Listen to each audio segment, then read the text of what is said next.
Who are you and what's your name is? I'm Helen Plaskett and I work in the FABS team in the finance section. And I'm Mike Muir, I'm the Chief Executive. What did you review? We reviewed the resident engagement to see how we all engage with the residents and the customers and the service users at Impact. How did it go? I think it went very well. We all met up at Carlisle Racecourse. There was quite a few of us travelled together there on the bus. It was quite informal and relaxed. Mike had already been out to meet the elderly residents at Kendal because it was a bit far for them to travel to bring their views to the group. And it was a nice day, yeah, pleasant.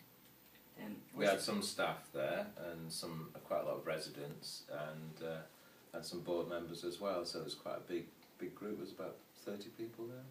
Yeah, about 30. Was there anything you could have done differently?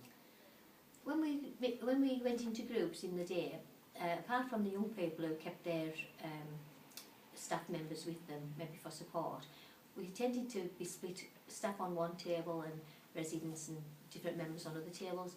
I might have integrated people more because sometimes you miss an opportunity to hear what people say that they don't maybe bring to the full group, and we could have maybe picked up on some things that they wouldn't have maybe said out loud. What did you get out of it? For me, I don't ever deal with residents, so I work in a central function and I don't get to meet many people, so it was nice to see the different diversity of people that we do engage with. What were the outcomes? From the day, we realised that we really need to move on.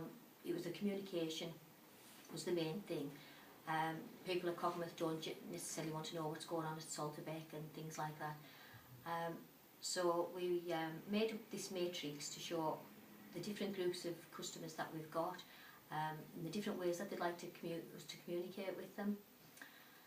We looked as well at where we needed to spend money and prioritise, and we put that to a couple of the directors to influence where they put the budget for the following year. Because we've spent a lot of money on resident engagement, don't we? Yeah, there's a lot of money spent on activities, and well, we thought we'd focus more on activities because that seemed to be the place that they wanted us to focus. We're spending about £24,000 a year on a really glossy residents newsletter, and we found that when we talked to residents that no one actually read it. No. So we said, well, if we're committed to spending that much money, let's make it more useful. On the back of that, we've reduced the budget for the letters, and the letters go out now twice a year.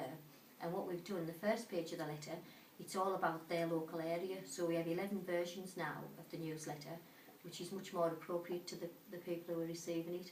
They can also access it on Facebook, and we have a website they can access it on, because people now are moving on to the way they want to communicate. And on the back of that, we've set up a communications group so that we don't get left behind.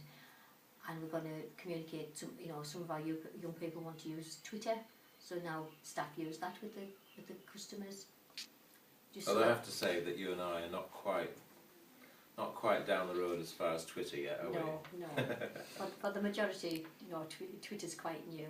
But Facebook, we have a Facebook page for our IFS and Salterbeck, the residents have Facebook there. Was it fun or at least enjoyable? It was really relaxed, and by the end of the day we did some activities, and by the end of the day we did a visual activity to show how much involvement people would like.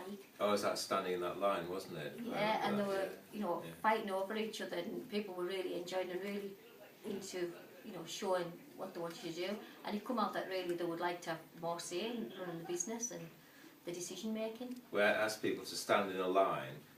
One end of the line was, oh, I don't want to do anything about resident engagement, I'll get the newsletter and read that. And at the other end, I'd like to be really, really involved, perhaps in the management committee, getting involved in designing stuff and things. And all the young people were at this end, and all the older people were at that end. And interestingly, all the staff were at this end. So we thought, well, if there's all that enthusiasm, there's a lot more we can do with that. So we've been working on that ever since. So it was good fun. We turned it something that was potentially a bit boring into something that was quite good fun. And travelling back on the bus, it was much more lively because people were now happy to engage with each other.